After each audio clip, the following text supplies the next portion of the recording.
Today I was listening to the podcast by PatrickBet-David.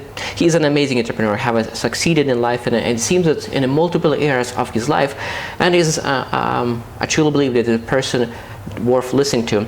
So today I learned a lesson from him that I really find it very interesting, and he said that a lot of times people, and especially fathers, need to go through 3 stages of when their kids looking at them in 3 different ways.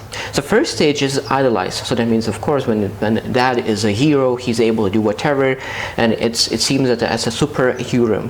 Then second stage is demonize. So that means that when a kid starts to see that the father has flaws, and he's making mistakes, and then kid starts to demonize the father for all the mistakes that they did.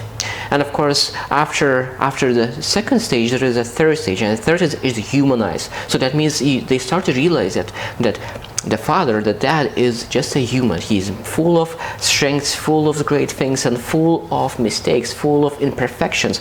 And then, of course, you move from idolize to demonize and then humanize. And I think a lot of times, those 3 stages are used to other areas as well. And the thing about success, and a lot of times people want to have a very successful entrepreneur, business mentor, and of course we find those even Patrick, like Bet-David, it could be that he's amazing entrepreneur. You're able to see how his external life looks like, but when you start getting mentorship from very similar people, entrepreneurs, and you idolize at the beginning them, and then you say, okay, they're amazing, and you start to believe that everything in their life is perfect, but that's not true. So that means when you start to connect with them, and then after a while you start to see that, oh, they have a lot of flaws.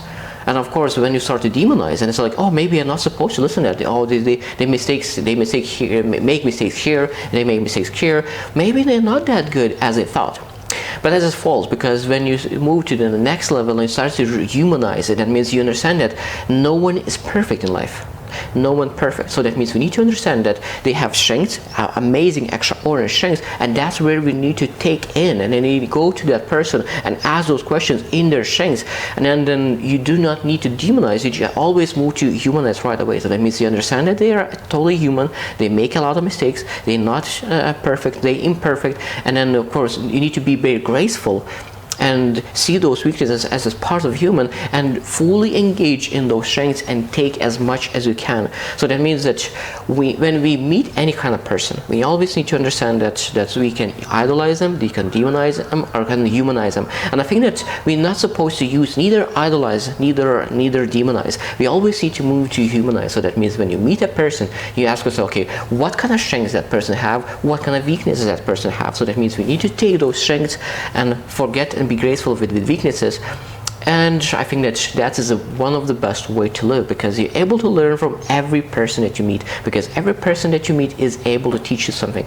Because I really love saying that nobody is able to teach you everything, but everyone is able to teach you something. So I hope you will choose to win, and see you tomorrow.